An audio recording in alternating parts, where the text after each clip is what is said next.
তো বন্ধুরা, খেজুরের গুড় দিয়ে আমার মতো এই পদ্ধতিতে একবার খেজুরের গুড়ের পায়েস বানিয়ে দেখো, যা মুখে লেগে থাকবে। তো নমস্কার বন্ধুরা, সবাই কেমন আছো? আশা করছি সবাই ভালো আছো, আমি ভালো আছি। তো আজকে চলে আসলাম আরেকটি রেসিপি নিয়ে। তো আজকে বানাবো গোবিন্দভোগ চাল আর খেজুরের গুড় দিয়ে পায়েস। তো আমি 2 কিলো দুধ নিয়েছি, নিয়ে ছেঁকে কড়াই বসিয়ে দিয়েছি উনানে। তো এখানে 2 মুঠো চাল নিয়ে নিচ্ছি, 2 মুঠো আর একটু চাল নিয়ে নিচ্ছি। নিয়ে এটাকে আমি কাপড়ে মুছে, ধুবো না, কাপড়ে মুছে পরিষ্কার করে নিব। তো দেখো দুধে জাল উঠে গেছে।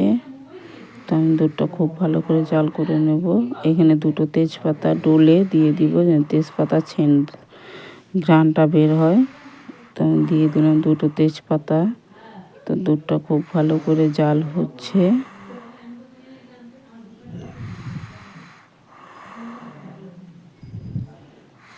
তো দুধটা কিন্তু আমি খুব ভালো করে জাল করে নিচ্ছি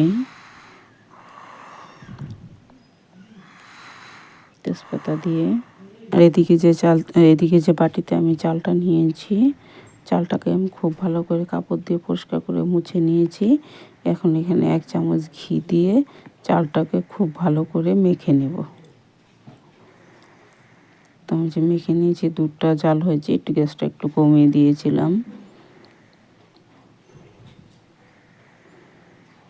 তো দুধটা ভালো করে জাল হয়ে গেছে। আমি এখন এই যে ঘি দিয়ে মেখে রাখা চালটা দিয়ে দেব। তো এই যে ঘি দিয়ে মেখে রাখা চালটা দিয়ে দিলাম। দিয়ে এখন খুব ভালো করে চালটাকে ফুটিয়ে নেব।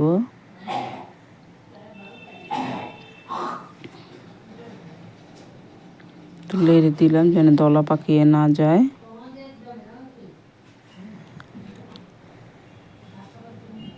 তো এখন এই যে কয়েকটা কাজু বাদাম দিয়ে দিলাম।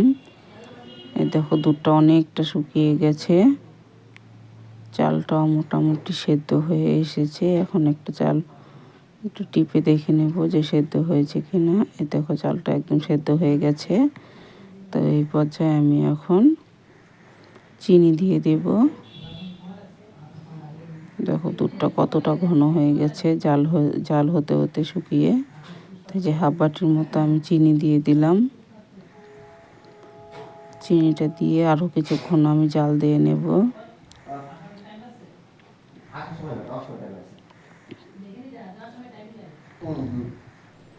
তো দেখো চিনিটা দিয়ে আমি খুব ভালো করে জাল দিয়ে নিয়েছি। জাল দিয়ে নিয়ে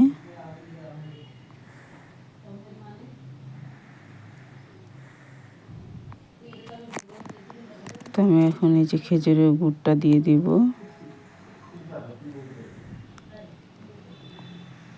তো আমি এই যে খেজুরের গুড়টা দিয়ে দিলাম। 1/2 মালার মতো আছে খেজুরের গুড়। তো আমি খেজুরের গুড়টা দিয়ে দিলাম। দিয়ে আর একটু সময় জাল করে নিব, বেশিক্ষণ জাল করব না, কারণ দুধটা অনেকটা ঘন হয়ে গেছে।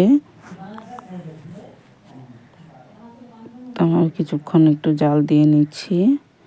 নিয়ে আমি এই যে এখন নামিয়ে নেব। এই দেখো বন্ধুরা, এরকম হয়েছে।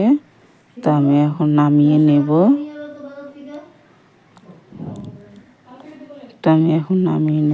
এই দেখো আমি একটা বাটিতে বেড়ে নিচ্ছি।